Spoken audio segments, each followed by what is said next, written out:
you're watching the Dark Journalist show, this is a special report.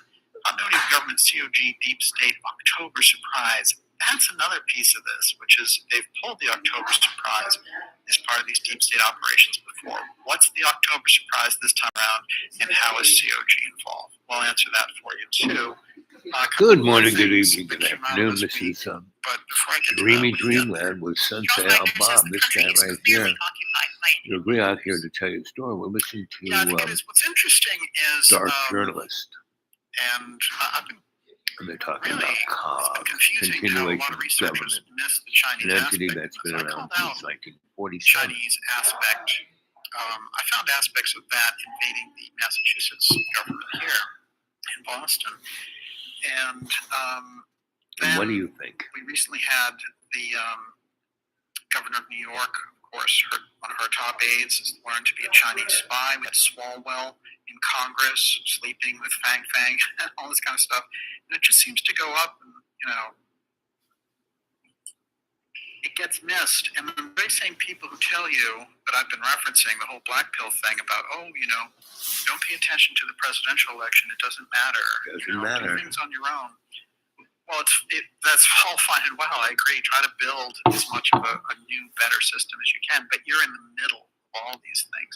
And these people have totally bypassed the Chinese thing. They think if you bring up the fact of Chinese infiltration of the government, that somehow that's politically incorrect, or you're creating a scapegoat or something like that. Look, Chinese Americans, don't want anything to do with China.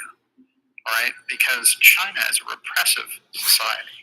By and large, Chinese Americans are much happier to be here and have an incredible contribution to our society here. So it's nothing to do with race at all. When you're pinpointing these different interests, you get beyond all that. Just like when you're looking at Chinese, Russian, or German interests, whatever it would happen to be. So the fact that this gets labeled, they're trying to blame it all on the Chinese, Well, the Chinese Daniel here at Dark Journalist, he has a lot of good information, but it's up to you to suss it out, right?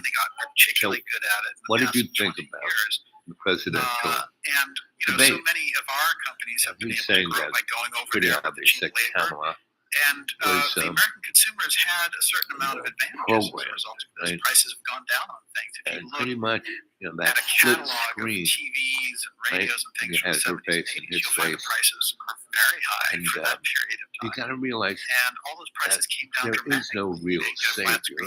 You That's all because of part of this. So there have been economic benefits. The problem is the amount of infiltration into the system that we get from that. And what you want to do is be aware of it, screen it, and boot it out of your government. Otherwise, you get another government usurping yours. And we've seen all kinds of signs of that, all sorts of violations of the Constitution. How else do you get to it? How else do you expose it without dealing with it honestly? And if anything, Chinese Americans will thank you for calling it out, because they don't like that repressive system either. And the other thing, that also goes for the heavy New World Order dumping illegal immigrants into the country. That is a border war that we're losing, and they are shoving people into this country. The people members? Yeah, gang members, criminals, all kinds of things. And directly, as somebody who does not want to, he's not very easy to do a snow job on, and he is asking the questions. And of course, when Dulles tries to get him into a war in Cuba, what's interesting is the deaf ear that they have politically, because Dick Cheney, I would say, is the least popular politician anywhere. I can't think of a less popular politician. Can you? I think he's pretty much the pits. So to get his endorsement, probably peel 4 or 5 points off your total, in fact. But Kamala goes into every rally now and everything else touting this, and she's really into it. But now remember, when we're looking at Cheney, we're going to find out tonight he's the cornerstone of COG, along with his daughter, Liz Cheney. That is a whole COG cornerstone. So for those people to be getting behind Harris lets you know.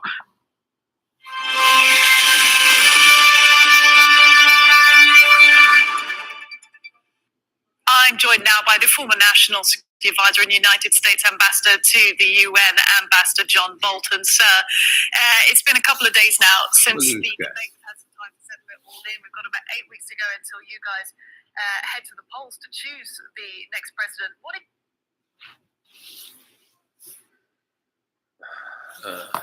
Anyway, there's one person there. So does anyone know what's going on?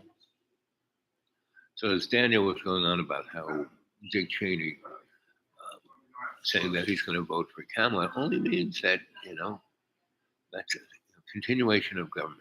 That's to set up our government pretty much from the get-go. It's been about secret societies. Most of our founding fathers were Masons, not Christians. They didn't have a Christian country. Our First Amendment says Congress will pass no law that implements a state religion. Right? You are allowed to, and that's what freedom of speech is. You can have whatever religion you want, right? And you can gather together in free speech, and that's called fellowship, right? And you can assemble peaceably in your church, right? And revere whatever religion you want. That's what the First Amendment's about, right?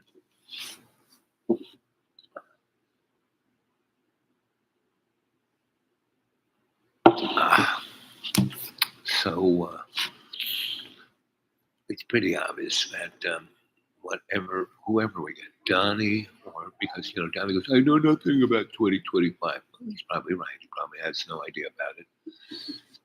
And he's going, 2025 is, put together by the same people who put together COG, continuation of government.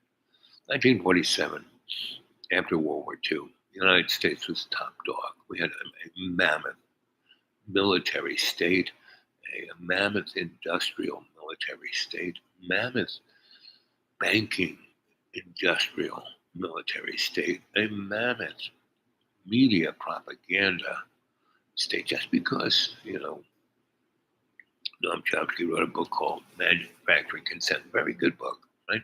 But he is basically a loyal opposition. He's speaking to one thing. He's not putting anything into a context. Right? He's written other books. I would say yes. Overall, Noam is trying to speak up to what's going on, but he's still, being comfortable. I'm, your loyal opposition. That's why I'm on this tube. That's why they let me stay here. Yes, I only have 500 to 1,500 subscribers. That's, I can never get above that. And that's fine. That's anybody. And, I'm, my little dreamy dreamland with Sensei Al Bob show, no one really, even John Boy, who puts me up on his channel all the time and never really links his channel to mine. It's like, please. So none of this matters. For my ego, it doesn't matter.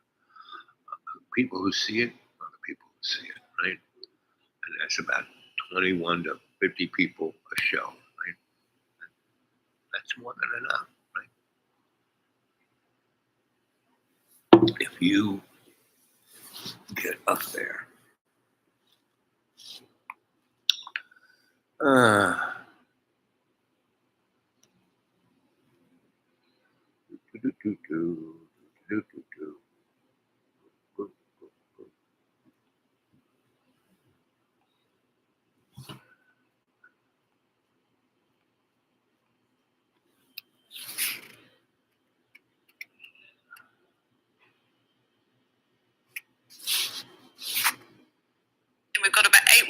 until you guys head to the polls to choose the next president. What are your biggest concerns at the moment?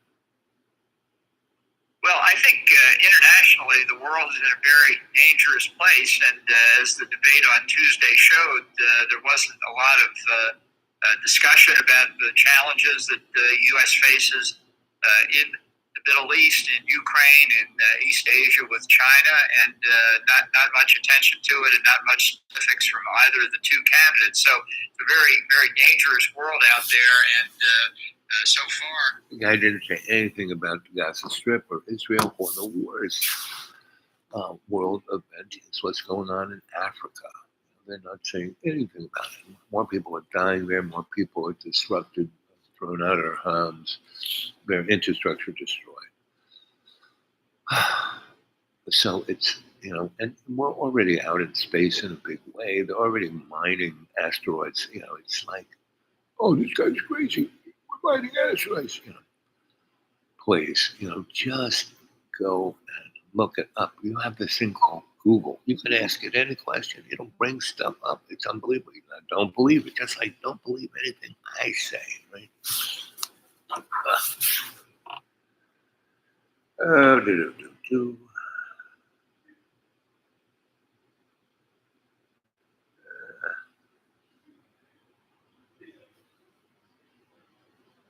So for those people to be getting behind Harris lets you know where the COG apparatus stands. Former VP Dick Cheney supports Kamala Harris. Trump tried to steal the last election using lies. Sounds like 2000 all over again, doesn't it?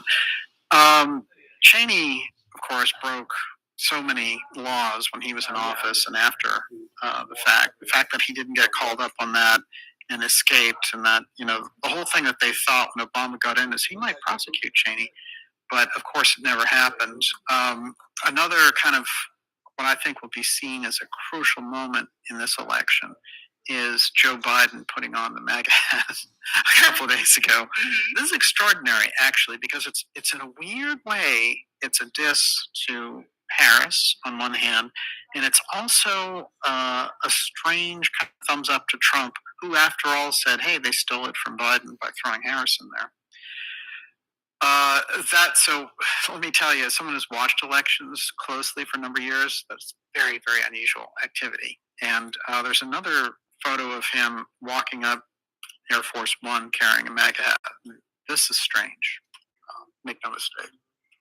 There are strange, ironic little gifts, that you have to hold on to. No question. Tidbit, as Jim Mars would say.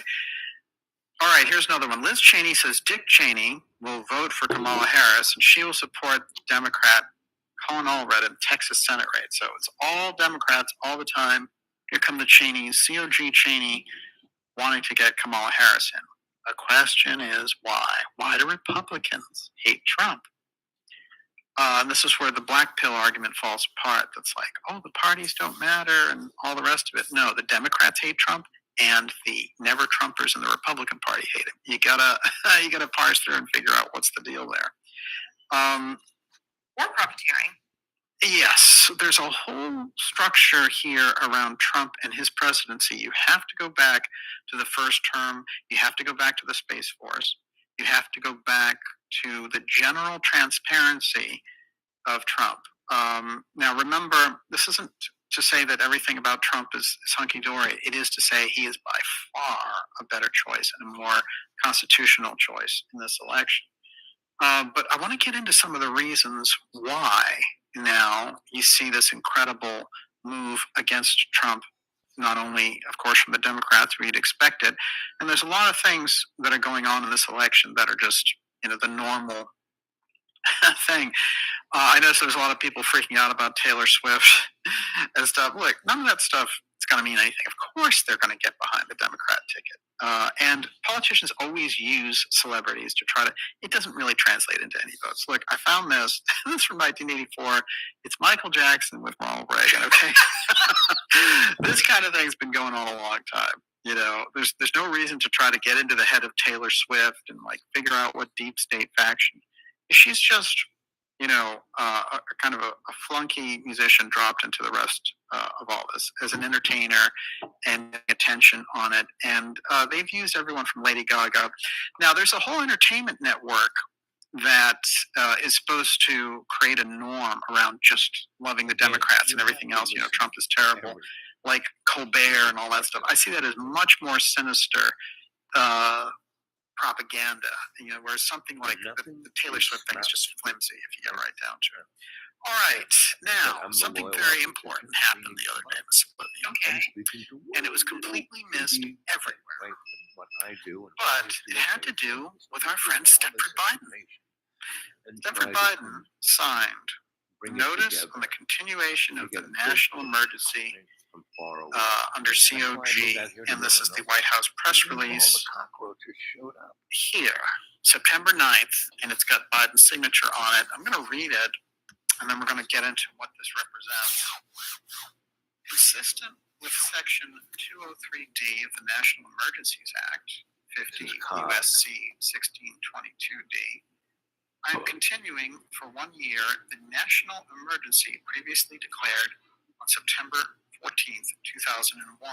Now remember, this is the Bush administration, September 14th, 2001, calling for a complete national emergency, which gives them emergency powers. Emergency powers implicit in that, warrantless wiretaps, all kinds of things. Martial law.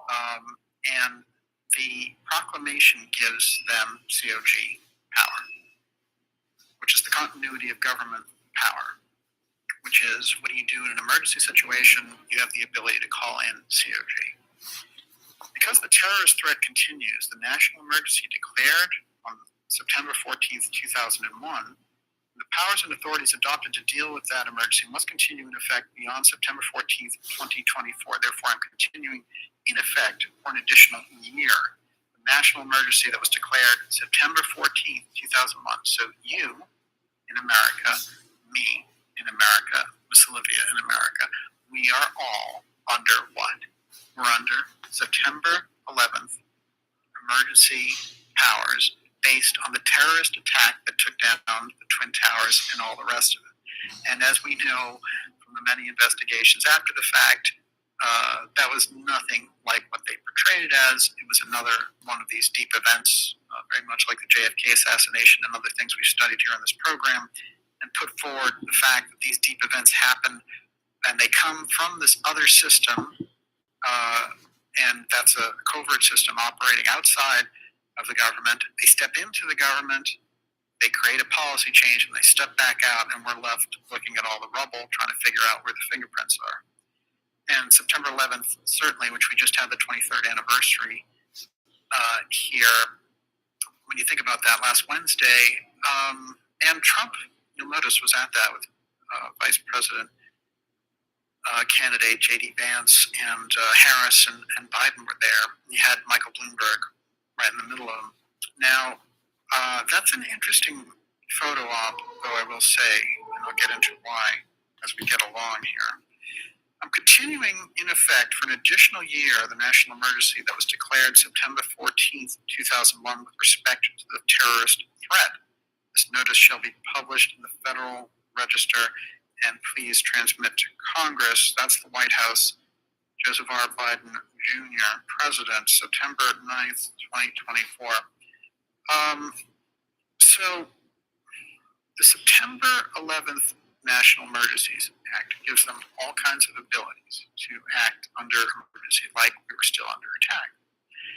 This is very interesting because we've gotten very deep into emergency powers on this program and just how much weight that has. I'm going to take some time here in this report to give us the background on that. I'm going to use some quotes from Professor Scott and others, but I'm going to show how the emergency powers and how the Emergency Communications Network, sometimes called the Doomsday Network, is involved in all of these events where they need to do something outside of the Constitution completely illegally and have it stick and make a policy change here in America. We're going to get into that tonight. This is the Continuity of Government Special Report, the Dark Journalist Show, the COG Deep State October Surprise. I'll tell you what that surprise is too, and how October surprises have been used in the past. We're going to take your questions in the final 30 minutes of the show, and we'll go about another hour with you here tonight. Before I go any further, what do you got? John Madry, interesting timing with the command from the U.S. to Ukraine to launch long-range missiles into Russia. Nuclear war equals emergency situation. There's no question. I've been looking at that, and I saw Putin's response and the absolutely reckless behavior on behalf of the Biden administration. And, we've had this question about who's really running the show, because we know it isn't Stepford Biden. But somebody is positioning us to assist Ukraine to strike deep into the Russian heartland, which is a terrible escalation. And what the Russians are saying, there's two questions there I think it's important to look at. The Russians are saying, look, one, you couldn't reach targets. If you're just Ukraine, you could not reach targets deep inside Russia without help from the United States. So you're involving the United States directly. That's one. Two, they're talking about using United States long-range missiles. If we do that, we're engaged in the war. According to Putin, he says he'll consider that an act of war. And the fact is, we should be assisting them in a peace process. We should not be engaging them to try to take on Russia in their own territory. Guys, this was done on purpose. Again, and Putin's in on it too. This is all a scripted show, right? To, again, manifest a world order. So you have to destroy the United States and you have to destroy Russia, right? And pretty much everybody else, India, China, the EU, right? And you don't have to destroy it completely, like, what's going on in the Gaza Strip or in Africa, but you have to disrupt it. And so that's what's going on right now. And it doesn't matter whether Donnie gets in or Cammy gets in, because it's going to be, and basically, like, if Donnie wins, basically, good old Joe is still going to be president. You can still write an executive order saying martial law, because we're still, as he's describing, under martial law. We're still under the 9/11 rules, right? So, and you have seen how easily it is to disrupt the chain of commerce at this moment, right? You'll be scrabbling around for toilet paper. So, bottom line, guys, is you have to build community, in your own neighborhood. You have to love thy neighbor, right? If you look at 3 shows ago, I had this young lady on who was going on about the 10 Commandments, right? And she was a born-again Christian, whatever you call those guys who are totally, 100% wingnut for Jesus, right? So,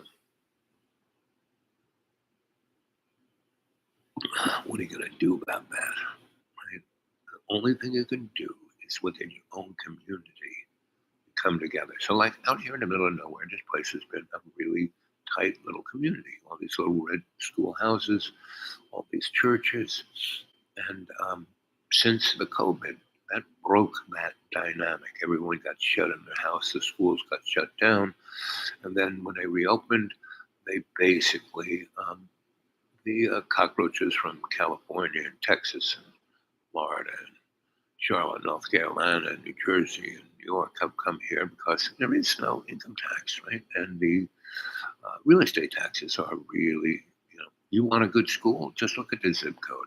So this place has been on the edge of non-existence. And they're putting a ton of fiber optics in here, right? I mean, a ton. So much that it's snapping the power poles that they're putting them on because they weren't designed for that kind of load. And it's real obvious, and I've been talking to the folk around here for the last 10 years. Hey, guys, we had to get together. We had to, right? And so we did. And when things got bad during the COVID, we got,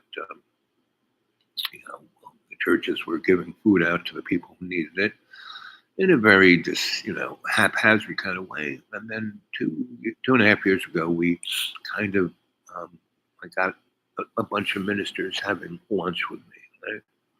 And we talked about theology and we talked about community. And so they got together and they pooled their food banks together instead of, feeding 100 people over here and 200 people over here. We now feed 20,000 people. And people stepped up, gave us a gigantic big warehouse.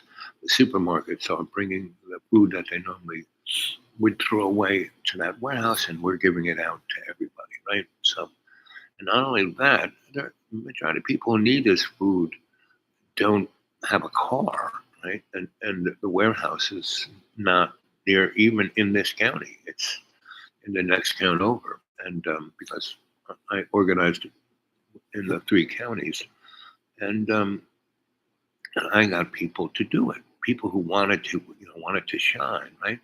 And so they're doing it. I'm not doing it.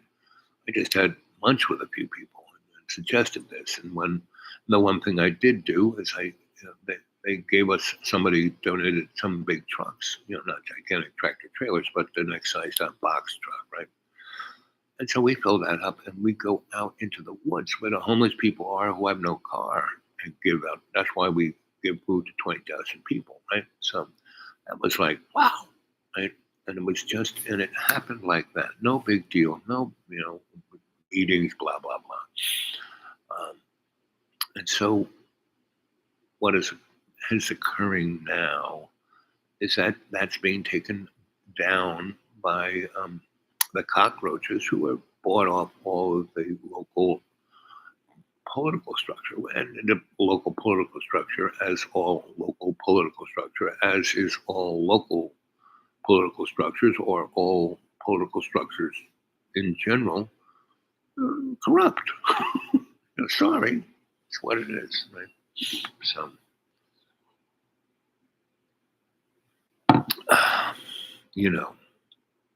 what can I say except you have to get together. So you have to talk to your neighbor over the fence, invite him in for coffee, have a potluck dinner, see the things that need to be done around your neighborhood, and then that whole thing about the illegal immigrants eating your pets. Come on, if you can't see this is gaslighting, and you have to realize Democrats, Republicans, everybody is reading a script, the same script, even, dark journalists and people who get into their thing so intensely that it's their life, and they invest their life into that thing, Me, I'm just a chucklehead, I'm just a cheeky monkey, and, here I am wearing my red outfit, my colors, So all the homeboys around here see me. I don't have a mega hat. I tried to get this one guy to give me his mega hat, but he wouldn't. Took me so long to get this mega hat. Okay, so oh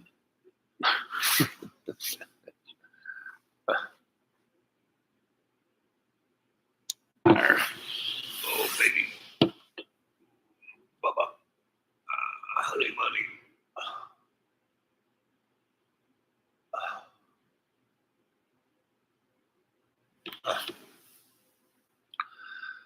What can I say?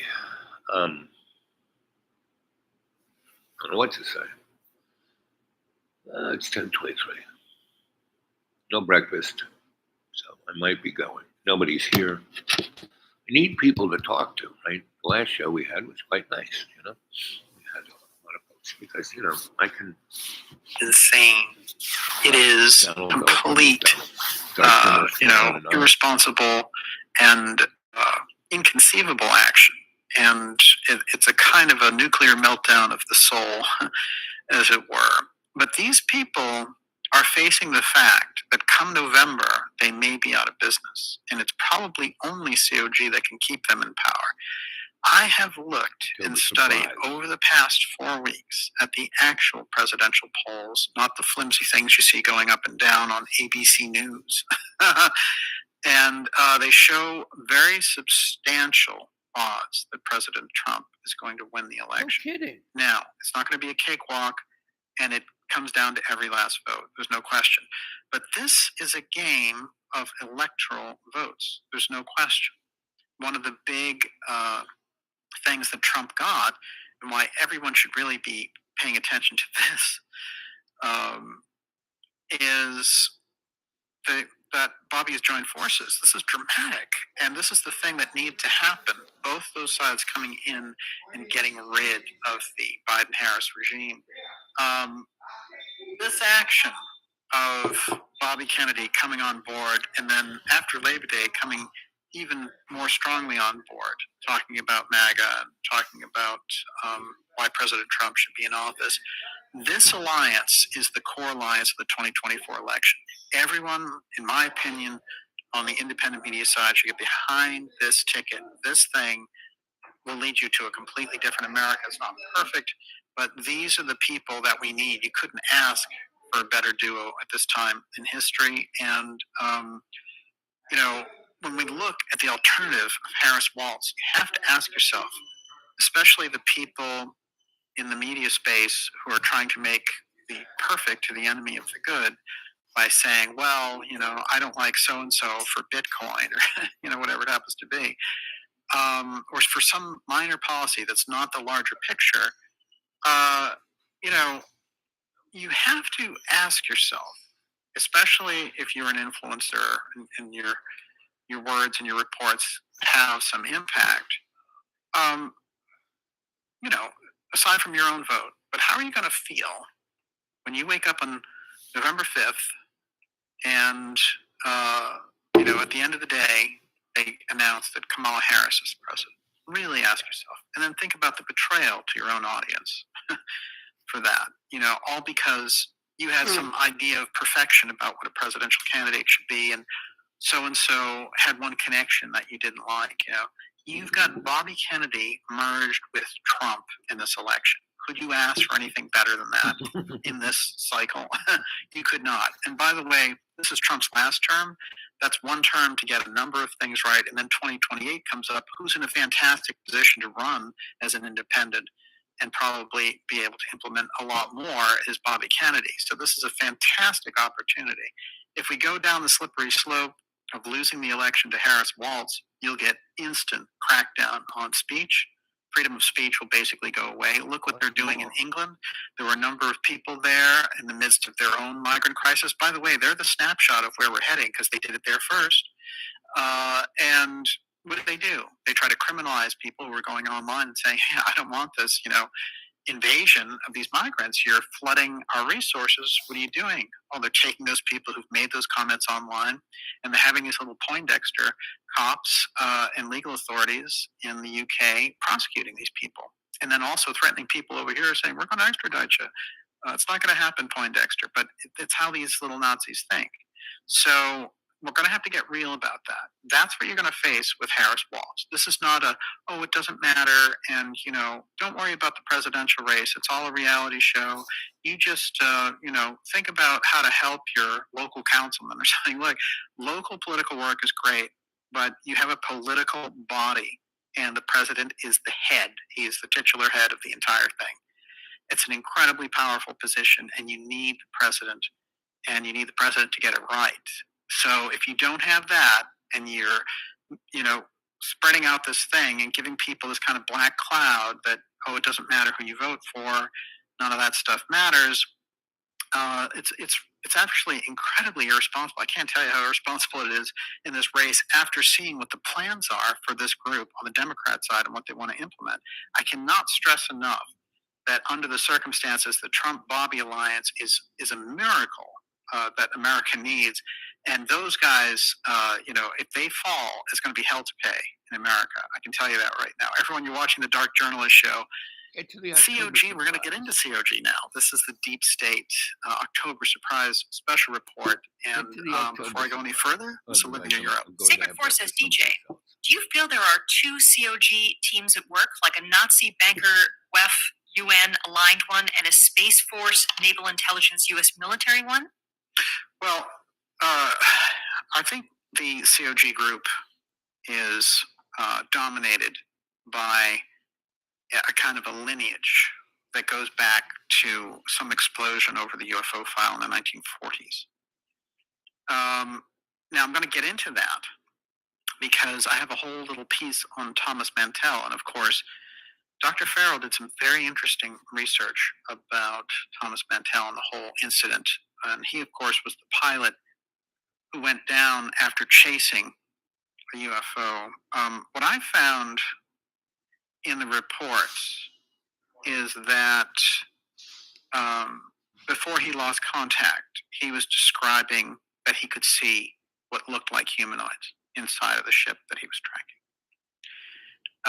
So there's something very, very important about the Mantell shoot down that took place, because after all, when his plane went down, he was in the process of tracking a UFO. And a lot of interesting things happened there, but you can really get the picture, and I'm going to pull those, kind of connect those dots for you here tonight. You can really get the picture from the UFO file secrecy and the explosion and the need for that right in the midst of creating this continuity of government underground structure. So those two things go hand in hand. So what did I start with tonight? I said COG, UFO, and SSP. What do they have in common? That's what we're going to get into. That's the key. So let's do a little timeline here. I'm going to show you something that'll put us in the right frame of mind. And I promise that we're going to swing here from 1959 to 2024 very seamlessly because of the nature of the topic. Now, this is a series.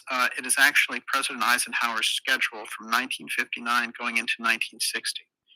And it runs from December to March. I pulled out these back-to-back meetings, which I found absolutely fascinating because they tell the story just by the headings themselves. Are you ready?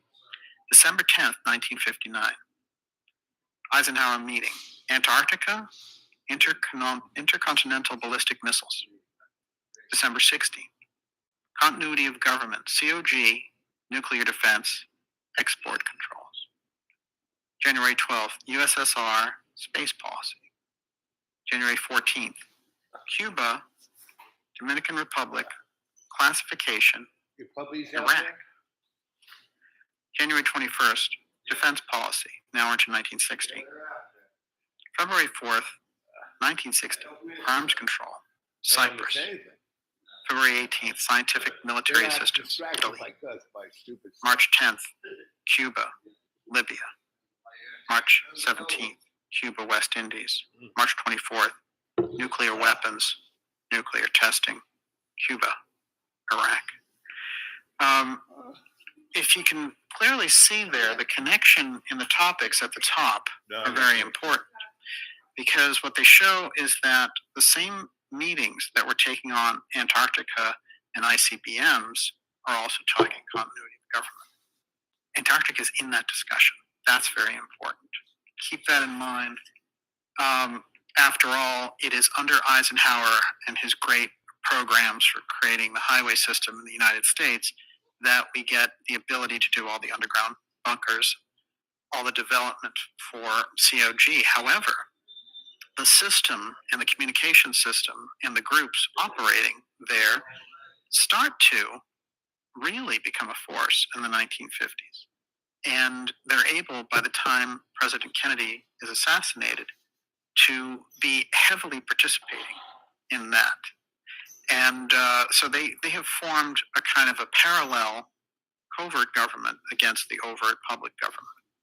And there are very interesting traces for that come from Peter Dale Scott's work. Kennedy inherits, of course, this piece from Eisenhower, but he is at odds with his own CIA, who see him directly as somebody who does not want to,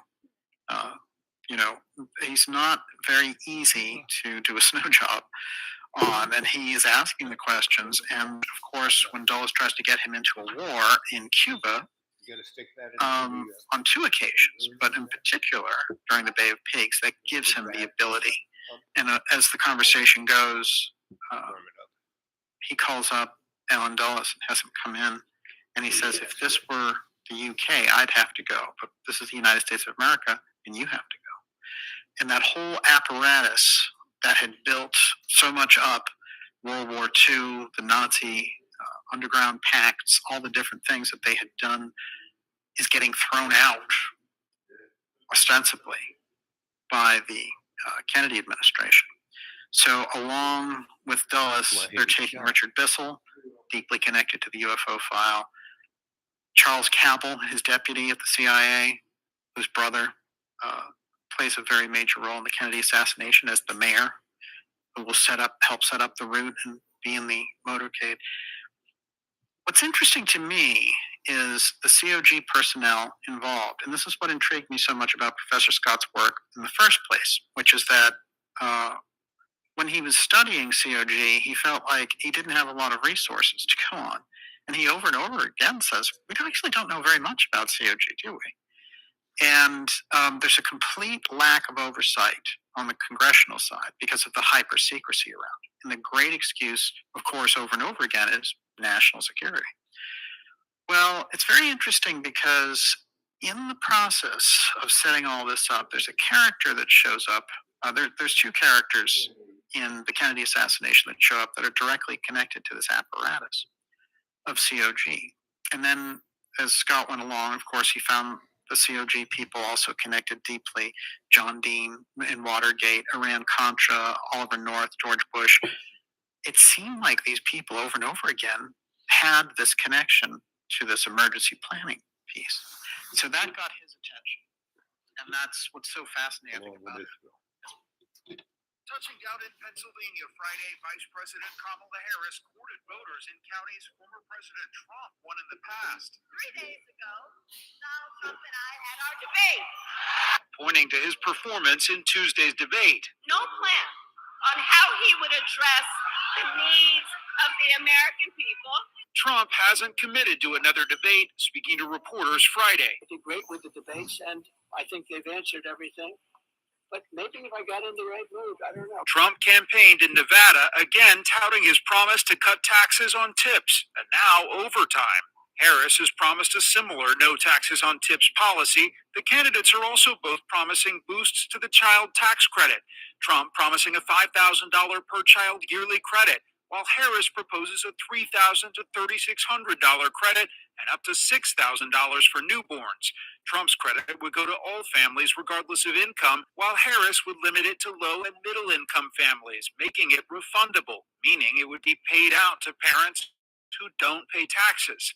Meanwhile, in response to a question from CBS News, Pope Francis weighed in on the U.S. election with a frank assessment of both candidates. They are both against life. The one who throws away the migrants, as well as the one who kills children.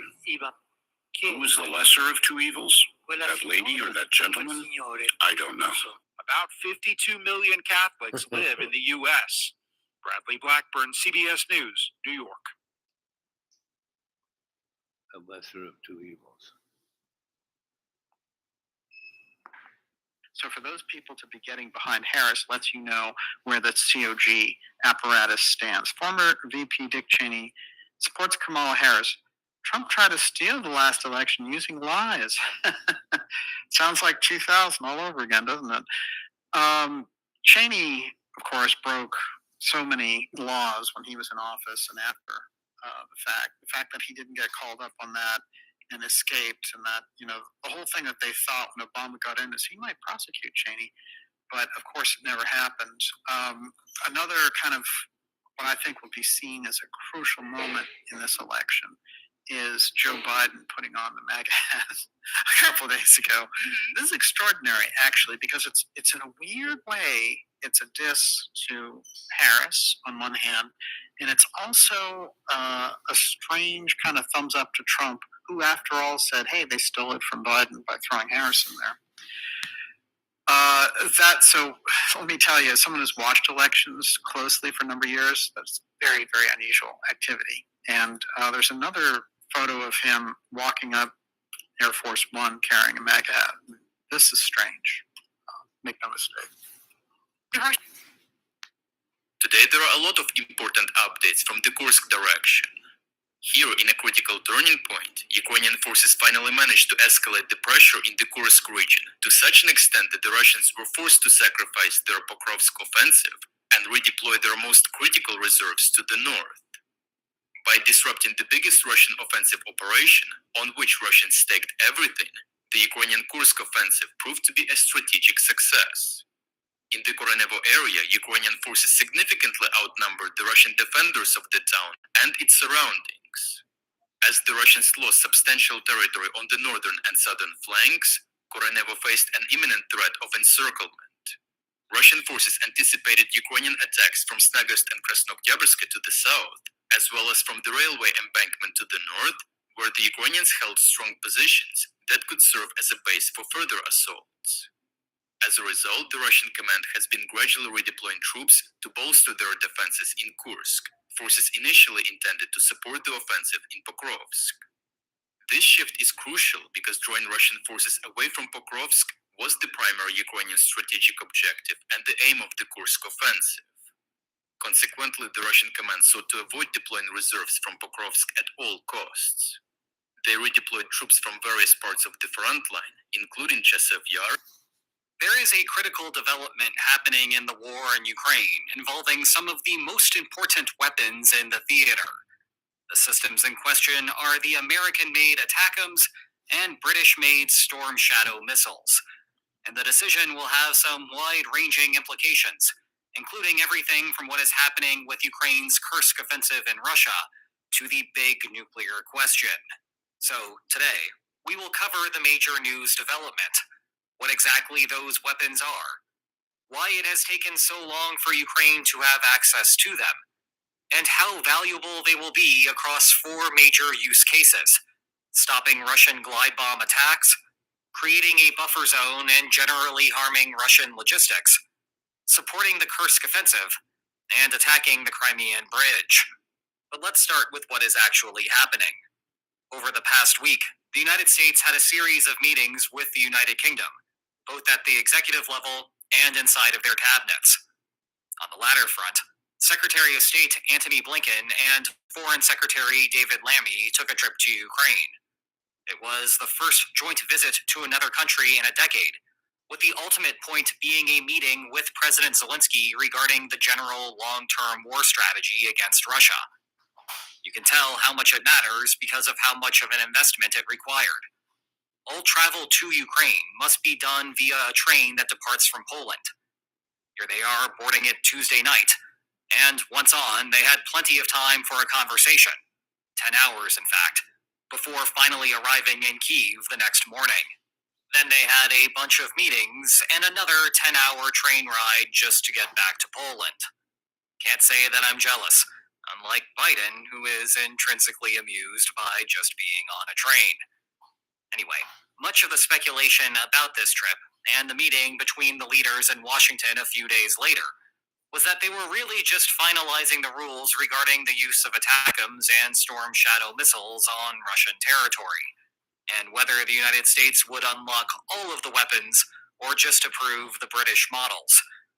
Ukraine has been asking for permission to aim at Russian soil for more than 2 years now, and it looks like that it might finally be happening. However, note that the meeting between the leaders came and went without an official announcement.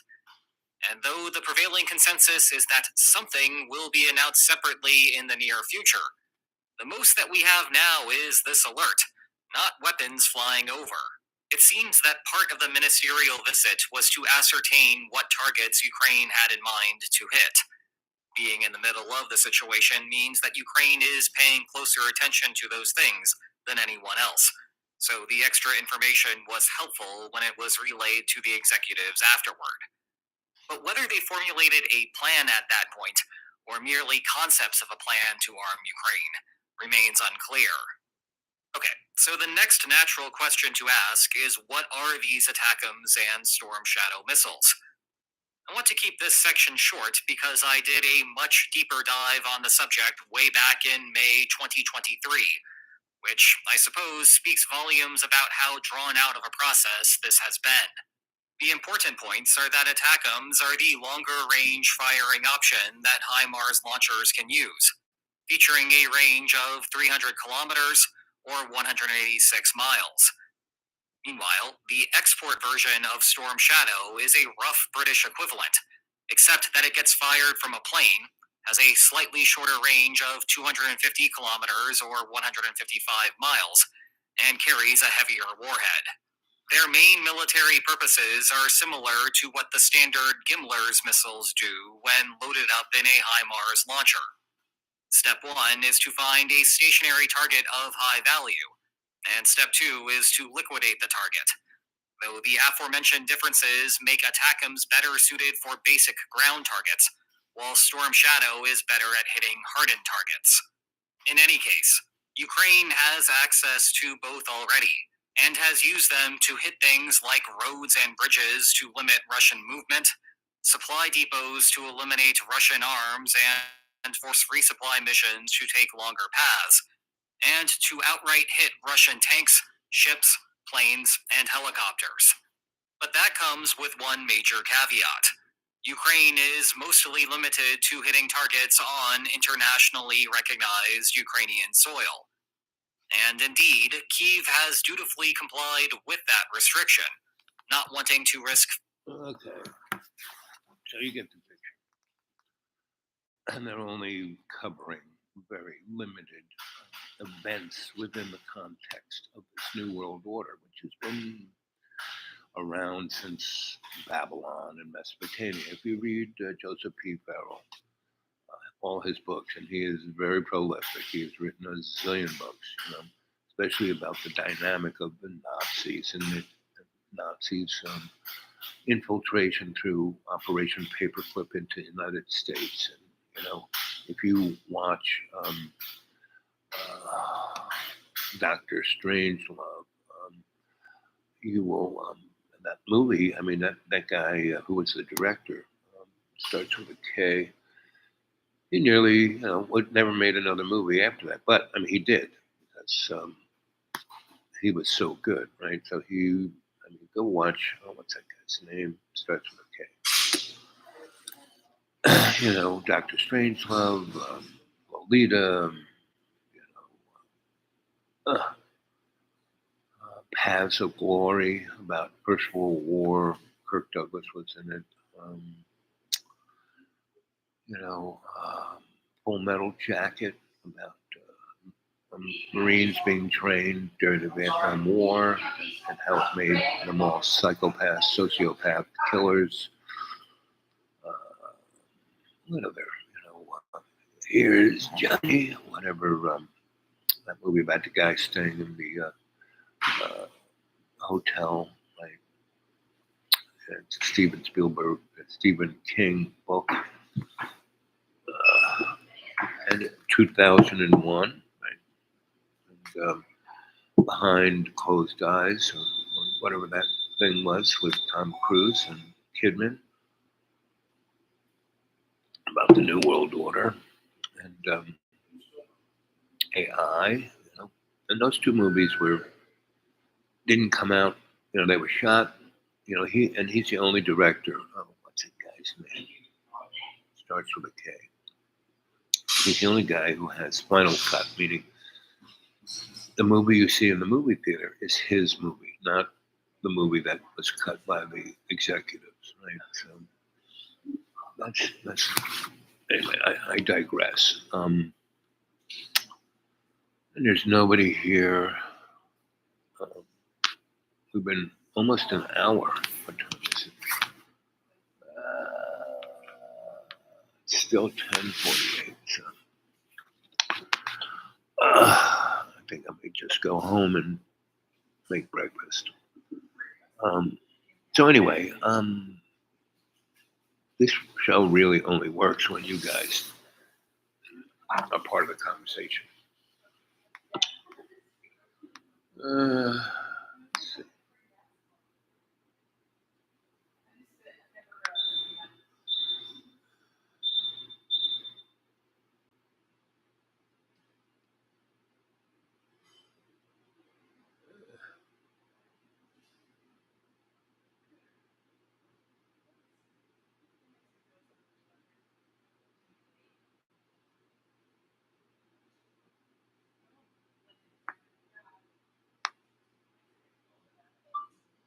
I just sent you another text, not a text, my novel. just sent you my novel. I just sent you my novel. You used a different method, but you should get it in your email.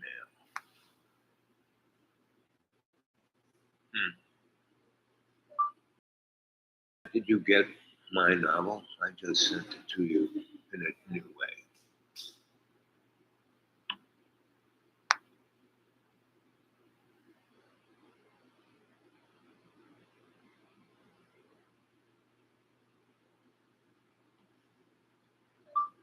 Get my novel. Get my novel. Get my novel. Get my novel.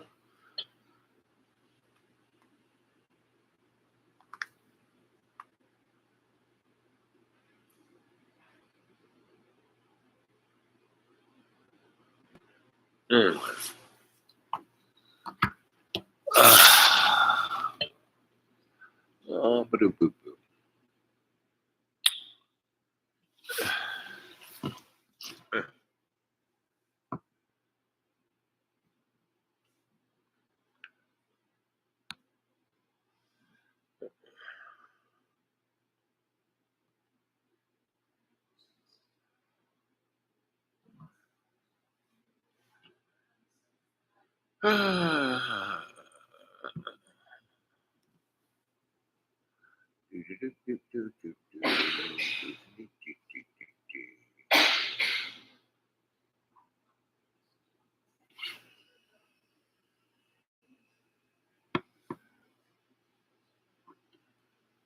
One carrying a MAGA hat. This is strange. Make no mistake. There are strange, ironic little gifts, that you have to hold on to. No question.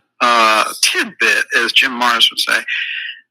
All right, here's another one. Liz Cheney says Dick Cheney will vote for Kamala Harris, and she will support Democrat Colin Allred in Texas Senate race. So it's all Democrats all the time. Here come the Cheneys, COG Cheney, wanting to get Kamala Harris in. The question is why? Why do Republicans hate Trump? And this is where the black pill argument falls apart. That's like, oh, the parties don't matter and all the rest of it. No, the Democrats hate Trump, and the never Trumpers in the Republican Party hate it. You gotta parse through and figure out what's the deal there. War profiteering. Yes, there's a whole structure here around Trump and his presidency. You have to go back to the first term. You have to go back to the Space Force. You have to go back to the general transparency of Trump.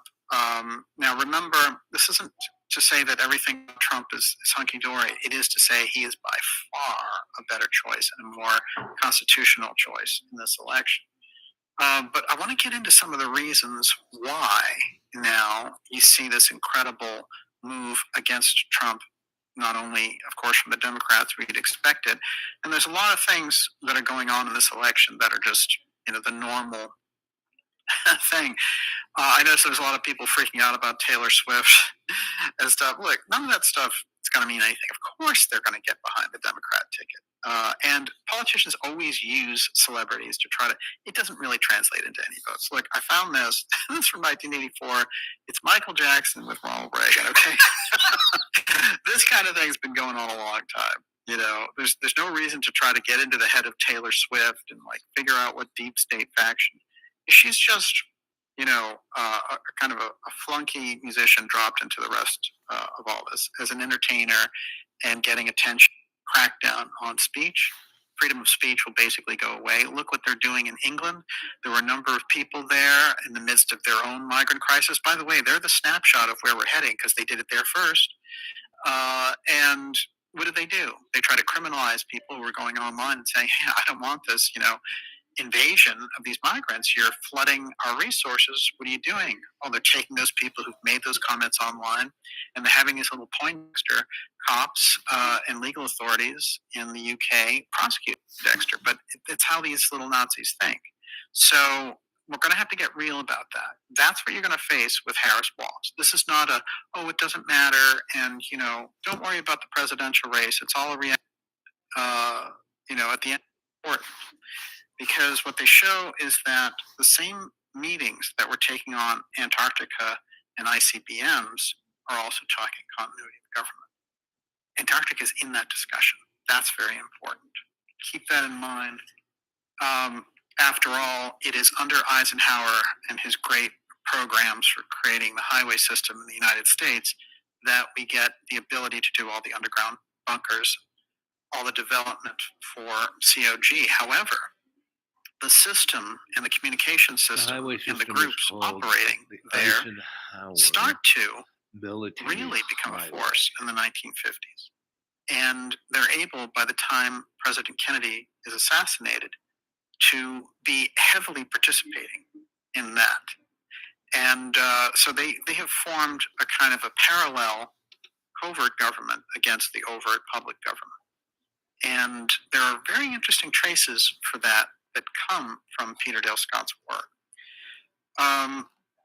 Kennedy inherits, of course, this piece from Eisenhower, but he is at odds with his own CIA, who see him directly as somebody who does not want to, he's not very easy to do a snow job on, and he is asking the questions. And of course, when Dulles tries to get him into a war in Cuba, on 2 occasions, but in particular during the Bay of Pigs, that gives him the ability. And as the conversation goes, he calls up Alan Dulles, has him come in, and he says, if this were the UK, I'd have to go, but this is the United States of America, and you have to go. And that whole apparatus that had built so much up, World War II, the Nazi underground pacts, all the different things that they had done, is getting thrown out, ostensibly, by the Kennedy administration. So along with Dulles, they're taking Richard Bissell, deeply connected to the UFO file, Charles Cabell, his deputy at the CIA, whose brother plays a very major role in the Kennedy assassination as the mayor, who will help set up the route and be in the motorcade. What's interesting to me is the COG personnel involved. And this is what intrigued me so much about Professor Scott's work in the first place, which is that when he was studying COG, he felt like he didn't have a lot of resources to go on. And he over and over again says, we actually don't know very much about COG, do we? And there's a complete lack of oversight on the congressional side because of the hyper secrecy around it. And the great excuse, of course, over and over again is national security. Well, it's very interesting because in the process of setting all this up, there's a character that shows up. There's 2 characters in the Kennedy assassination that show up that are directly connected of COG. And then as Scott went along, of course, he found the COG people also connected deeply. John Dean in Watergate, Iran-Contra, Oliver North, George Bush. It seemed like these people over and over again had this connection to this emergency planning piece. So that got his attention. And that's what's so fascinating, I think, about his work. As we take that and we try to step into this kind of outlook on things and go deep, we can see immediately that when you get into the Kennedy assassination and you have Secret Service people who are using the Doomsday Network during the assassination, you can see that they are taking risks right in the middle of the situation in order to accomplish things. So they're going to a great deal of trouble to eliminate Kennedy. Then, all the questions about why get raised. And we get a lot of foolishness about things like, the mafia and all the rest of it. But here's what to ask yourself as a country. Why, almost 61 years later now, do you still not have the record of the AFK assassination? There's a crucial aspect sitting in what remains of those records. And interestingly enough, just recently, a Democrat congressman has said, I want to start a congressional hearing to try to open the records. Well, a wonderful moment occurred when Bobby came forward and endorsed President Trump at that great event in Arizona.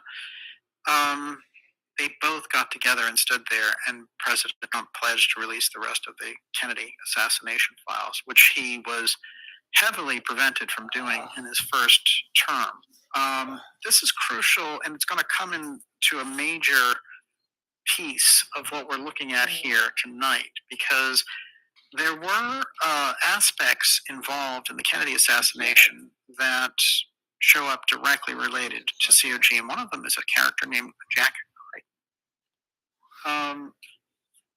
Very interesting background on Crichton, which is he was involved with an Army intelligence unit that ran a COG civil defense branch in Dallas.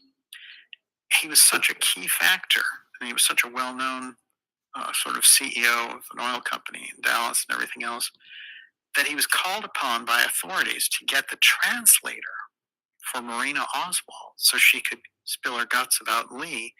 And in fact, one of the things that Scott points out about what happens there is the translator skews all these things. So you get all this wrong information out of what Marina is saying because that translator is taking her out of context. To the point where, originally what they had is that the Oswald rifle supposedly that, had been used there, the Mannlicher Carcano, came from his travels in Russia. This is how bad the translation is this Crichton is getting. But the whole idea of needing to shape the testimony, he's right in the heart of it. Well, a little more digging on Crichton is very interesting, because what you're going to find out is that he went to college with the person who would become the mayor of Dallas.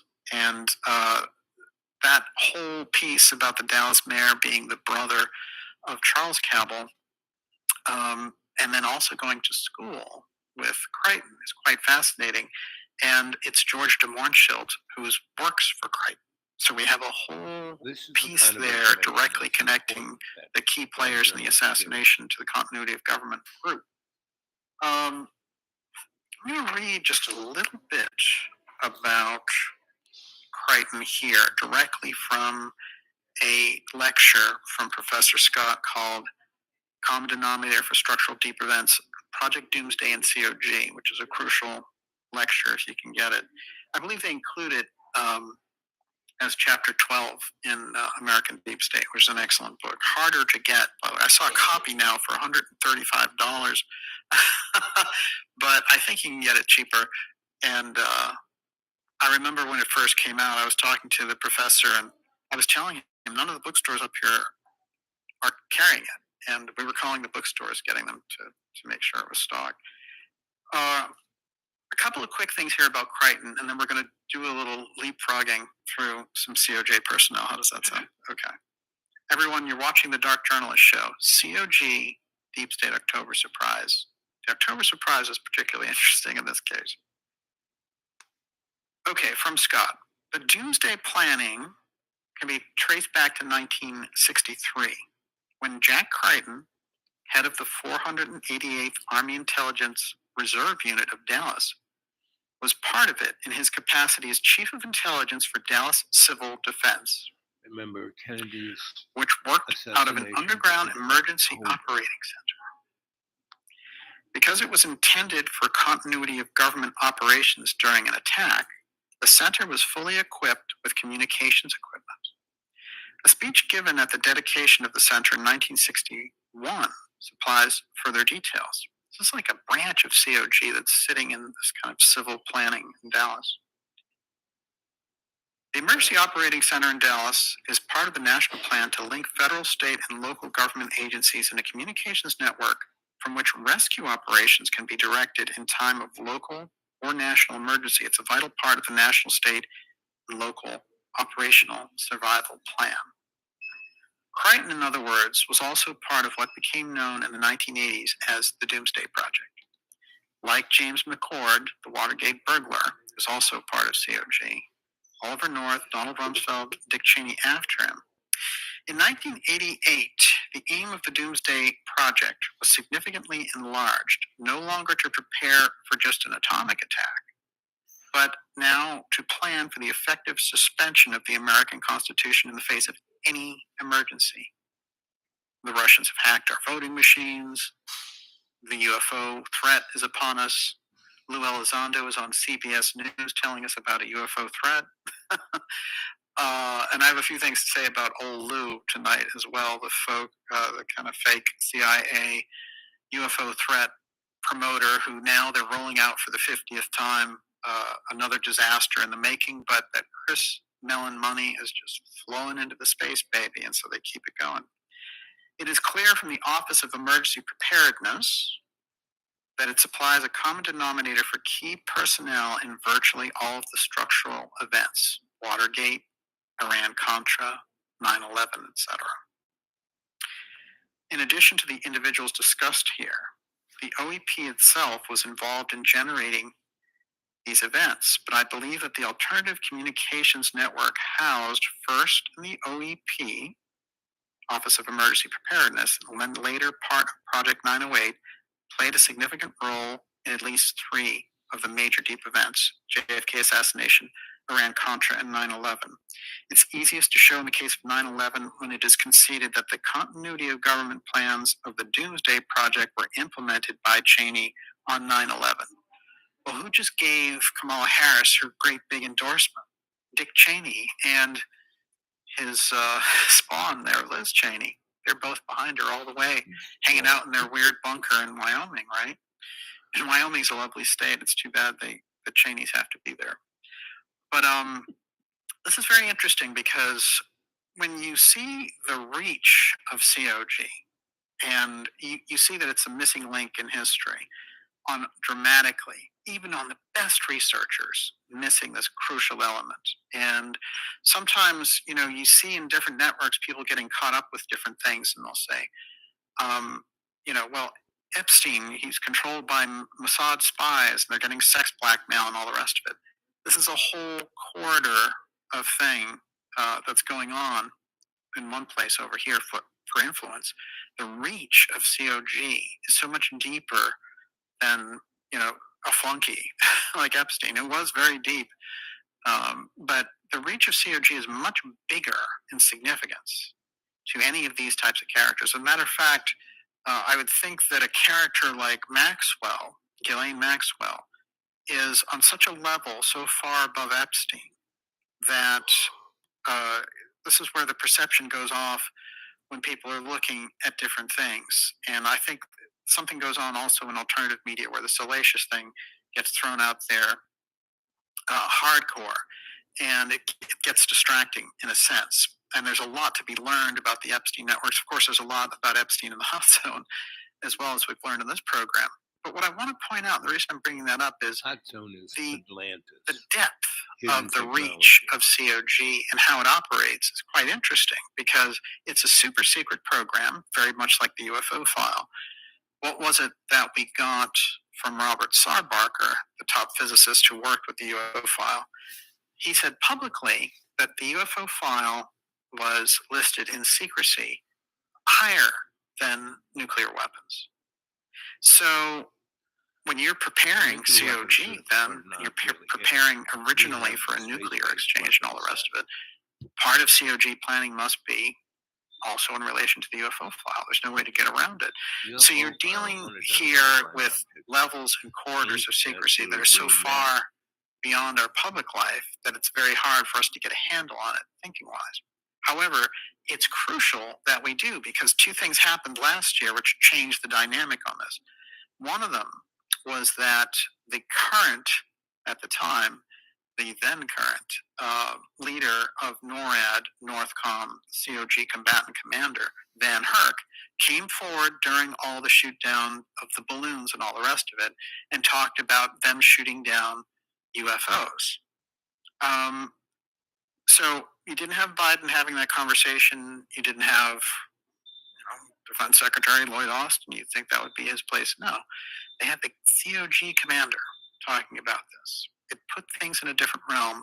That was the test balloon. That's why we're in a different place on all this. And one of the things I want to point out is that the perfect kind of example for this is when they do a group of scientists get together around the world, and depending on what's going on, for example, the situation we're having with Russia right now, they'll move what they call the doomsday clock another minute closer to midnight, and it'll go back and forth. They'll down a few minutes, and then they'll move it up a few minutes. And there's no question that the UFO threat / COG emergency takeover moved like this closer to midnight when all of that took place in February of 2023. So we're in a different paradigm already. And that's why 2023 was so weird with the whistleblowers coming out in Congress and all the rest of it. Congress is going to do another hearing. And I think that there's a whole promotion thing behind the scenes of Mellon trying to get the CIA stooge Elizondo in front of Congress. We'll get into that. But what I want to point out is that we're in a different paradigm with this. And I've been on the record before that I think they could pull the UFO threat as the reason to get COG going. It could be a nuclear event as well, though, because now they're talking very loosely about exchanging nuclear weapons, tactical nuclear weapons with the Russians, which is insane. It's beyond crazy. These are the same people who are talking about, global warming and, you can't have gas in your car, and they want to exchange nuclear weapons all of a sudden. So, just beyond crazy, beyond insane. However, in the middle of all this, we have to take a look and say, what would they activate COG with for? Who are the personnel who are in charge of COG now? That's what we're going to get to next, and it's going to open some very interesting eyes around this whole situation. Everyone, you're watching the Dark Journalist show. This is Continuity of Government, COG, Deep State, October Surprise. Yes, this swings wildly back between the 1940s, 50s, and the 2020s. We're going deep with you here. We're going to take your questions coming up here in about another 20 minutes, and we'll probably go another 40 minutes here with you. Before I go any further, Miss Olivia, you're up. Uber Fighter says a lot of these structural events oddly seem to be destructive. Oh, yeah. CC says UFO or asteroid disaster and a market crash to gain even more power. Redcap Goblin says, when is the false flag? And Deborah Sinico says, do you believe that we will even have an election? Well, the interesting thing on the last one is if they think that they can get the outcome that they want. The question is, when would they call in COG? And is COG part of the October surprise? I think what they're looking at for the October surprise is making her president before her time. That is, Biden steps down and she steps in, and she's actually the president, swinging the role of the president into the election, and that'll be kind of a spur of vote somewhere. Part of the analysis on the presidential race that I find so interesting, and why COG I think is even involved, is that the chances of getting Kamala in a fair fight as president are very low. One, she doesn't play well with voters. Two, she has a terrible record to defend under the Biden-Harris administration. The most disastrous, military situations in the world. We're at war in the Middle East, proxy war with Ukraine and Russia. And they put us in a perilous situation. They've opened up and demolished the southern border. They've had our country overrun with all these different groups from all these different places, and they're causing chaos. Crime is rising and all the rest. That's just for starters. So what happens is it plays with the voter over and over again. When they go into that voting situation, they think how bad their life has become. This is where the question came up that was a retake on Ronald Reagan's question, is how he beat Jimmy Carter. He said, are you better off than you were 4 years ago? We all know no one is better off, except for people in the very high echelons of society. But in general, no one is going to answer that question. Your housing costs are higher. Food is out of reach. Healthy food is out of reach for many people, and debt is skyrocketing. All those things, they're very obvious for us. The question is, do they have the ability to take those states that are crucial to the election and flip them? They don't have the ability the way they did in 2020 COVID year, because that's why you see them bussing in all these people to the Kamala rallies. And of course, they're doing kind of rent a crowd thing. And I'm sure there are some people who want to be there supporting her, but when they're bussing people in, you don't see that in Trump rallies. People just show up. So that's the real hardcore popularity. But what it tells you, and I think it is a strangely healthy sign that they're doing this, because it tells you that they're not going to be able to win with, standing on crates like they did in 2020 at drive-ins and waving to people, and Obama doing bad jokes and things like that. This is different. They realize that they need to win a lot more on the ground, and that you can't just do the mail-in voter fraud, that whole thing. So it's a very different dynamic, so it gives us some hope in that sense. The fact that they're doing this, I see those as positive signs. So therefore, when I look at the election, it's very clear to me that Trump has all the issues to win, and with Bobby's support, that's that number. Bobby was polling around 15% himself. And most of those votes are going to go now to Trump.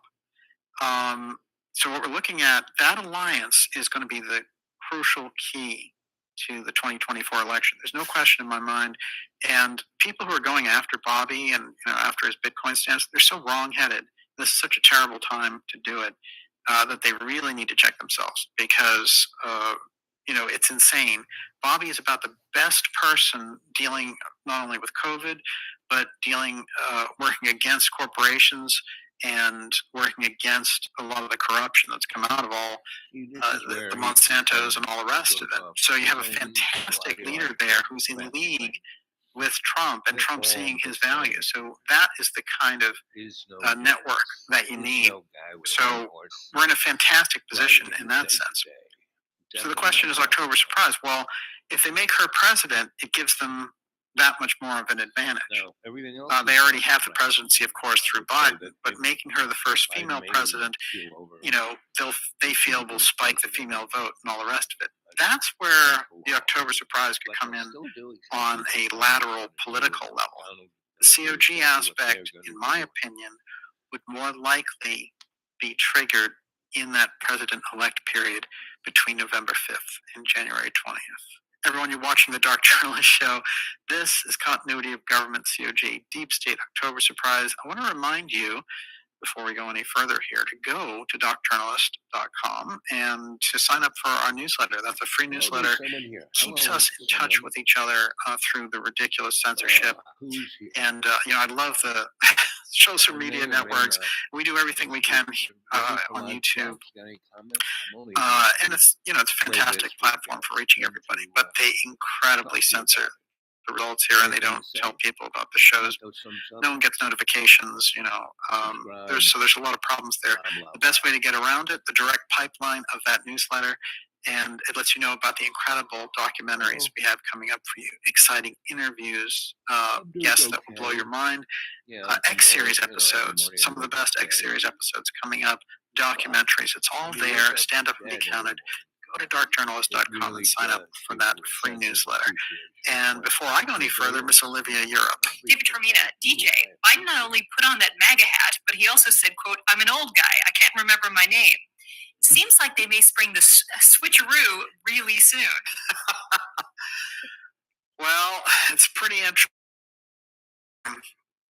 I think that, oddly enough, I think there is a pride thing, and I think that's why you saw the MAGA hat in their face, and I don't think that was a senior moment. I think that was him. Look, these guys have instincts, You don't walk around with a Biden pin if you're Trump, and you don't wear a MAGA hat if you're Biden. So this was really quite remarkable, I would say. And I think you can imagine the horror inside the Harris camp when he was doing that. But they were ruthless with Biden. And Pelosi even publicly said, we let him know in certain terms we could do this nice or the hard way. They got rid of him, and, but they knew for years that he was out of touch and couldn't handle the position. So, there's a lot of treachery behind the scenes with the Democrat Party. They need to fail. It's the karma of the situation that the Democrats would fail, because they have misused their power, and they've allowed this neocon World Economic Forum global masters thing to come in and try to basically just devastate the Constitution. Karma of the situation is they need to lose. There's no question about it. Rick, And you have my that estimation twin brother. of the You have Democrat a twin convention brother. is it was soulless. It had no soul. Whereas the Republican convention Just like had a lot of sounds soul. like it. And that was one half of it. But when Bobby got together with Trump, that moment was, for me, one of the best moments in political history, period. 100%. This is where the action is. And Bobby needs to get out on the campaign trail. You know, they were talking about up in New Hampshire that those are 4 electoral votes, okay? And they were talking about how it's a dead heat and all the rest, and that there wasn't a whole lot of Trump resources up there. Look, you know, Bobby, his whole network is Boston. Go up there for a week, talk to those voters, and swing that state. That's 4 electoral votes right off the bat. But Bobby can do so much. New Hampshire, Maine, Arizona, Colorado, North Carolina, Georgia. I mean, he really has the history. He's the person that they need to be using in a hardcore fashion right now, and everyone needs to get together around this. And you know, I've pointed this out that I think that some of the on the alternative research side, or some of these bigger names that are coming into independent media space, you know, Tucker Carlson and all the rest of it, there's a kind of superficiality to them on some of these deep subjects, and that they're adopting them quickly, almost as marketing techniques. None of that matters. I suspend all my judgment on all of them. Get everybody together to get Trump and Kennedy and Vance over the goal line to become president, because we need the right kind of leadership in this country. Again, the first thing, the top issue in the entire country, is to seal the border immediately. You have to do it. Otherwise, you lose the country. There's no question in my mind. On that note, Adele Bezzy1 says, DJ, what are your thoughts on the Rescue the Republic event scheduled for September 29th, Michaelmas? Yes. Well, you know, you're going to see a lot of things like that popping up, and this is what needs to happen, because part of the problem, you know, you have to engage it on a number of levels. So you have to take the podcast sphere, you have to take television, you have to take everything, and you have to do the live thing and have that live connection when you're going to, you know, it's like the Trump rallies. They have that incredible feel to them, because it is that movement of so much will and intent in one particular place. And, you know, they've done studies on this before, which is why baseball and football teams do so well, you know, in their home records. And when they go on the road, they don't do so great. It's because of that thought and intent and the purpose going on. That's an incredible current, you know, just bubbling up in the middle of this whole situation. So you need that live connection. So I think you should see more and more events like that as well. I hope that there's going to be a lot more. So we got the impression there, going back to the COG piece, about Crichton and how he was connected to the whole Doomsday Project. Now let's go a little further down with all this, and we're going to talk about a couple of unusual things that happened in history setting up this pattern again. During Watergate, when Nixon was going to CIA Director Helms, after Dulles, McCone, and all that, but who was a deputy of Dulles, and was very deep in that system. One of the weird things I found out about CIA Director Helms was that he interviewed Hitler in the 1936 Olympics. And there's a couple of guys like that, you know, who were in this system, and somehow they had met. They had this opportunity to meet Hitler, and you almost wonder if there wasn't some afterglow of this exchange. But Helms, Nixon came to him and he said, well, look, there's a lot of things breaking with Watergate. A lot of these guys are connected to that whole Kennedy, you know, thing. And I want to be able to protect the CIA from the whole who shot John angle. This tape just came out, okay, a year and a half ago. So remember, the government is still at war with the Nixon family, trying to get tapes that technically belong to Nixon, but the government says belongs to them. It's 50 years later. They're still doing that. And by the way, when the government gets the tapes, they review them and then decide what they want out. So it's not like they want the big transparency either. But it's very important in those tapes that we have now him on the record saying, I'm willing to protect the CIA from the Who Shot John piece. I just need you to give me the who, what, where about what was going on here. And you have all this weird silence and strange kind of canned remarks from Richard Helms saying, I'm here at the service of the president, very sort of flimsy things. He knows he's being recorded. But one of the things when Watergate's starting to get hot and heavy, Nixon sends over his aide, Alderman, over to Helms, and he really lays down the gauntlet. And he says, look, the president says, if you don't kind of get the FBI off this and say it was a comedy of errors in relation to Watergate and like Howard Hunt getting caught with all this and all the rest, that it's going to open up the whole Bay of Pigs thing, and Haldeman would write in his book, and that Bay of Pigs thing was Nixon's way of saying the JFK assassination is going to get opened up and it's going to be on you guys, spotlight, and that Helms, who's a very cool customer and never lost his temper, literally jumped up on his desk, red-faced, and said, we had nothing to do with that. Now, this was very important when you go into what takes place in 72, 73 in relation to Watergate. Nixon fires 500, count them, 500 CIA analysts. That's one. Two, he gets rid of 1,000 CIA contact intermediaries, etc. Fires them all. So he's gotten rid of almost 2,000 CIA operatives and analysts. So how much of an enemy did Nixon become at that point from the CIA? And by the way, I think that, they loved him. They wanted him in instead of Kennedy in 1960. But there's a certain point at which he thinks he's the president. He's created this opening with China. He's doing all these things that they're looking at him and thinking of him as somebody who is outside of their control. And once he starts firing their people, then they're going into a different direction. And they're looking at him and saying, well, he had this plumber's unit. He wants to replace us. Let's replace him. So the person who is pivotal in the middle of all that, of course, is John Dean, Nixon's lawyer. And, you have the whole confidentiality, lawyer-client confidentiality. It's very strange for the lawyer of the president to be the one who turns in the most damning information. And that's what leads to all the impeachment hearings and the ultimate resignation of Nixon. But if you go into what John Dean was doing just before he got in, working with Nixon, he was working for continuity of government.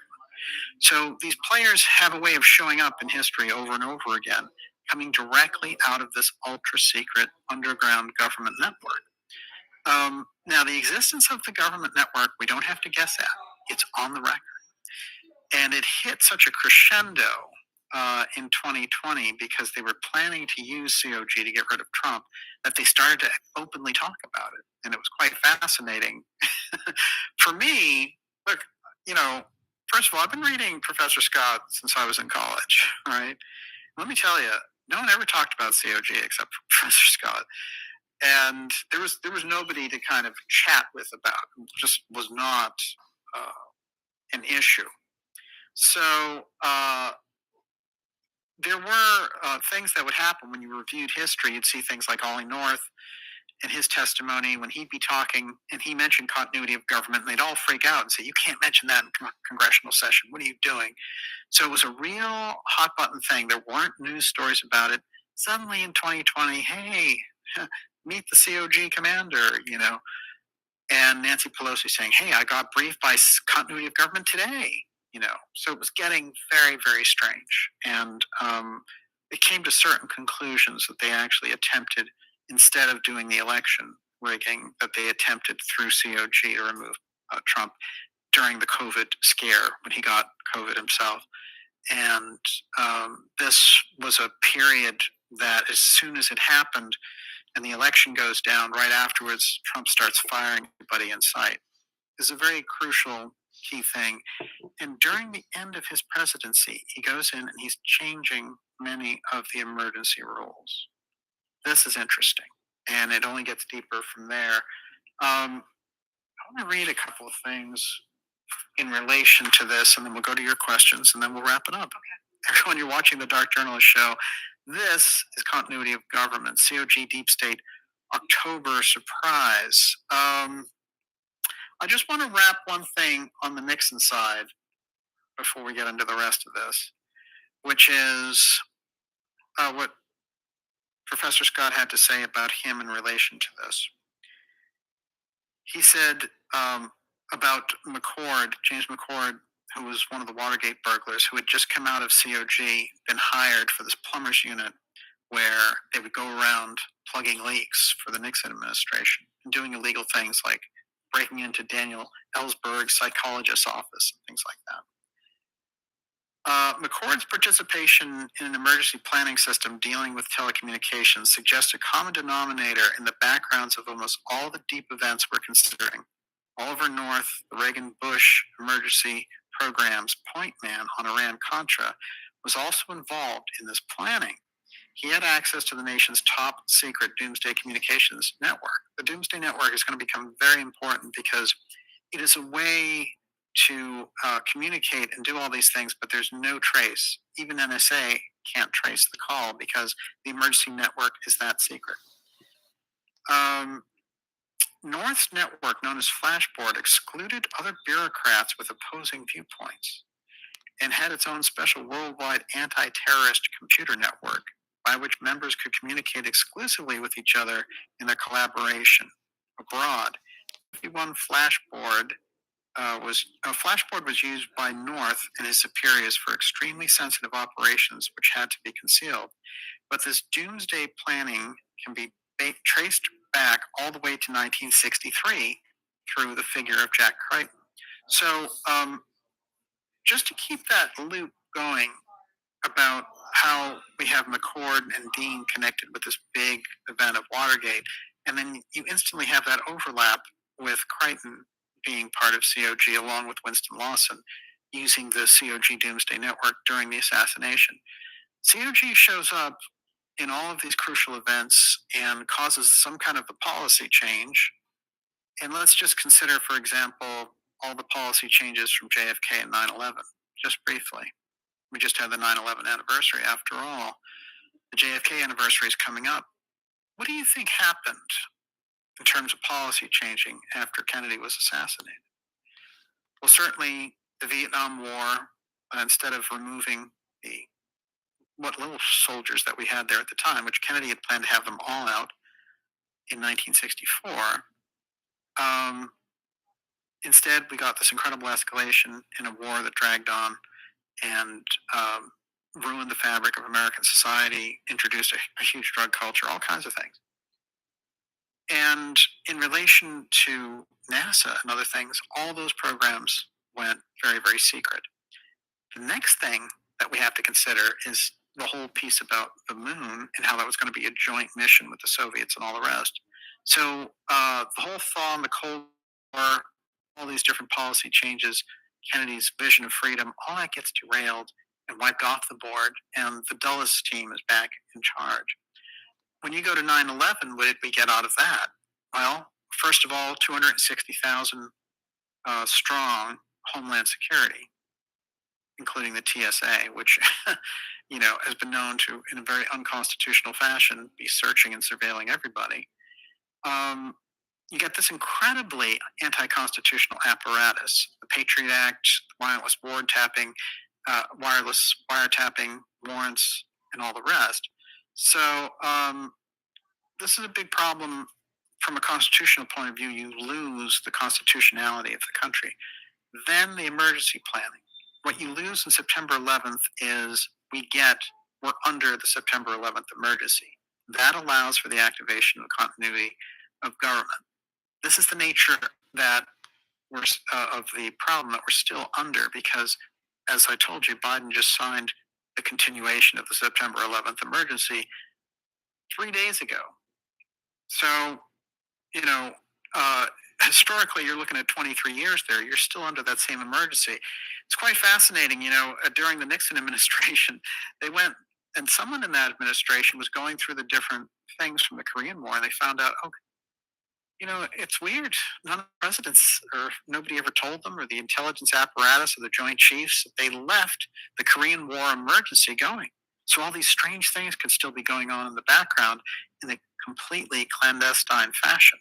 So in 1971, Nixon flips a switch, and the 1950 emergency of the Korean War is finally shut off. But who knows what was going on there? The Korean War ended in 1953. That's 18 years in the middle of this weird emergency powers thing.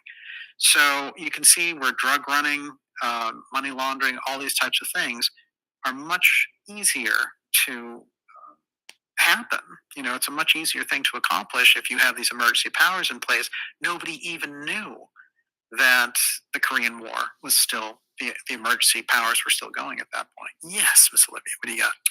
Matakwe Oyison says, what is DJ's take on mail-in voting still in effect in many states? Another cheap fest? And Giza Death Star Community says, quite frankly, we need to get real about what to do if Trump, Vance lose. Wow. Or lose in quotes. Yeah. Excellent point. We cannot face that situation, which is why I think it's so important for everyone to get behind this ticket. And the crucial thing, if people are on the fence or whatever, the fact that Bobby is in there, Bobby is practically merged into that administration at this point. And the level on which they're dealing with each other and talking to each other, I mean, this is hardcore. So for me, what you're getting is the best that we have to offer in this case, because Trump with Kennedy is an incredible blow to the deep state. In Kennedy's case, they assassinated John F. Kennedy. They assassinated his father, Robert F. Kennedy. And he's called it out. He was the first Kennedy to call that out, which was crucial. He knows the CIA was behind it. He's going to open and help Trump open all that up. Trump, not only does he have the great knowledge from his presidency and Space Force and all the rest of it, but through John Trump has that great knowledge of the UFO file, the Tesla files, and all the rest of it. He's on a different playing field. As we've mentioned many times in this program, his association with Roy Cohn is potent. This is a potent combination because Roy Cohn was so deep in that structure. For Trump to have absorbed from him the knowledge of where all the bodies were buried for the deep state is no question the reason why the deep state forces and the political machinery cannot tolerate this man, which is why, one, they've tried to kill him in July. We know there were probably other attempts also, but that was an assassination attempt right before the entire nation, and the whole phony Crooks story and the incineration, cremation of Crooks' body before anyone got a look at it. You're living through deep state history. There's no question about it in my mind. The question is, of course, the legal aspect with Trump. They try to put him in prison as well. They try to bankrupt him through these phony cases. I mean, they've thrown everything at Trump that you can do. And they haven't done that to Bush. They haven't done that to the traditional enemies of Clinton, Bush, back and forth. They had little minor cases. Some kind of a sexual harassment suit where Clinton had to pay up $700,000 for being a creep, right? That's not to the criminality. Think about Mena, Arkansas, and the real criminality that he's associated with Daddy Bush. Yes. Iron Butterfly 1023 says, so let me see if I got this straight. A Democrat is now endorsing a Republican, and a Republican is endorsing a Democrat. Yeah, that's about the size of it. And they are look, they're all about empire. And what they want is they want the United States of America to be the North American financial zone. They don't care about the Constitution. And, Bill Gates expressed it best. He was like, they have some notion of free speech over there. So you have a lot of sleazeballs like Gates. And the problem is he created half of the infrastructure that we have on the computer end. So all the machines you use, all the software, et cetera, that comes directly from the psychopath. And so therefore they are plugged in to so many things. But nonetheless, it provides for a certain amount of exposure for them as well. You can't get around that. So their system wasn't foolproof. And I do think that we can have a kind of thing happen in relation to technology, a kind of moral technology movement. And you see hints of people wanting this, something that doesn't track them and all the rest of it. They're really getting sick of that machine. And, so there's a very interesting game going on there. Unfortunately, Gates, with his purchases, not only of nuclear, he's trying to develop nuclear power. That's dangerous. And his purchases of farmlands and all the rest of it. I sounded some pretty big alarm bells when he started to go after farmland and was blown off on it, which was hilarious to me because it's nothing more dangerous, in my opinion, than Gates being around farmland or nuclear power. But it's interesting because I think very often the thing that sticks is, a kind of a scandalous thing. And, you got a lot of stories about Bill Gates on Epstein Island and all the rest. And all that's true. And I'm sure that network operates with him right in the heart of it. But the real payoff, I think, with someone like Gates is what was the creation of Microsoft all about? What were they trying to build with this worldwide network? So I mentioned COG, I've mentioned the UFO file. The SSP aspect, which is the secret space program, and, of course, this got terribly sullied with the whole Gaia TV fantasy stuff. But the real research, which this show and great researchers have been involved with, gets to the heart of the fact that the gigantic space infrastructure we've put in place, and the reason we haven't had any moon missions, manned missions into space to the moon since 1972 has to do with the fact that public side of this had to go down to practically nothing. Space shuttles. And the real dream of space travel that they blew up in 1986 with the Challenger is the last gasp of the Kennedy manned space missions. That's the open where the public participates in it. That's where they shot that down. And so once that was gotten rid of, what did we have instead? You had this kind of very strange thing about, these landers on Mars and some of the unusual and very sporadic things going on in relation to space. It's very important to understand how they flip the rules for continuity of government and they flip them into space. And that's why so much of that infrastructure could be developed without any congressional oversight. And why you get things like SpaceX and all this stuff, and the whole notion of a space president. And remember, if you go all the way back to that Nazi planning when they were dealing with rockets and their own space obsession, the whole concept was to rule things on the ground from space. And so you're getting really into a position to do that now, not to mention their big worship of Mars. And you're going to have to check out Gigi Young on that one because she's got the real dope on that. Everyone, you're watching the Dark Journalist Show. This is Continuity of Government, COG, Deep State October Surprise. I'm going to show you some of the COG players, then we'll take your questions, and then we'll wrap it up. Mm-hmm. All right, everyone. All right. Oh, just as a funny little aside. Now, I told you about Lou Elizondo, and we've done so many shows on him and the corrupt TTSA and the CIA infiltration of the UFO file, and how they, rolled these people out, and Chris Mellon would try to control them and all the rest of it. And one of the guys that they rolled out, Major Grush, he came out and said, I worked for NRO and I saw these things there. I think Grush had a chance maybe to reveal some things, but he got interfered with by the likes of Elizondo and Mellon. Famously, I talked to Grush, and it was a very interesting conversation. A lot of good things went on there, but after that, Mellon got him into the system of addressing Wall Street, and they were like, "There's $5 billion in the room," and so I came out and exposed the fact that Mellon was controlling him because that's what Grush told me. This is a very important little chapter because Mellon himself publicly came after me on this. But that DOD billionaire official sitting in the middle of this, Chris Mellon, of course, we've had his cousin on the show, John Warner, many times on this program exposing what they're up to. And that John doesn't pull any punches. You know, he's the son of Senator Warner and the Mellon heiress, Catherine Mellon. I mean, he's not going to take it from Christopher Mellon and their phony UFO threat program.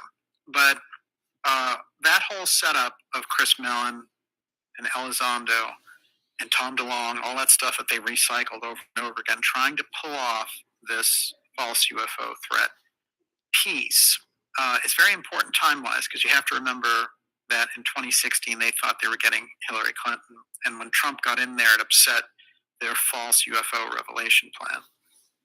Remember, UFOs are real, CIA UFO threat isn't.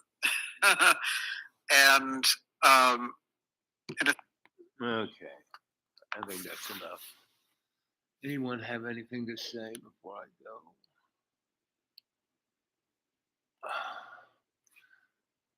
You have to realize that dark journalism is your basic loyal opposition.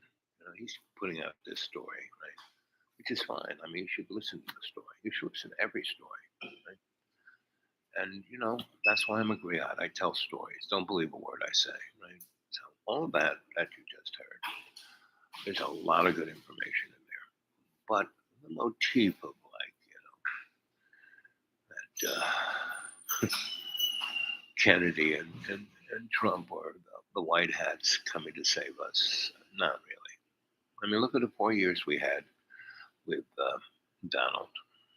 And we're going to have that to the 10th power, right? And that's what power wants, is chaos. Chaos gives them ability to manipulate and control, right? Now, I'm loyal opposition. I'm, you know, be nice. Hey, guys, pay me some more, you know? I'm ready to go to work. Give me the suit, you know? But I enjoy living out in the middle of nowhere and watching the grass grow too. I'm happy both ways, you know? I'm about to go up and do that. I'm going to go make myself some grits. Anyway, so I will see you guys later. I don't, you know, I won't have that much access to the internet as I normally do. My access is going to be halved, but I'll probably see you tomorrow, Monday, definitely. So you stay well, be good.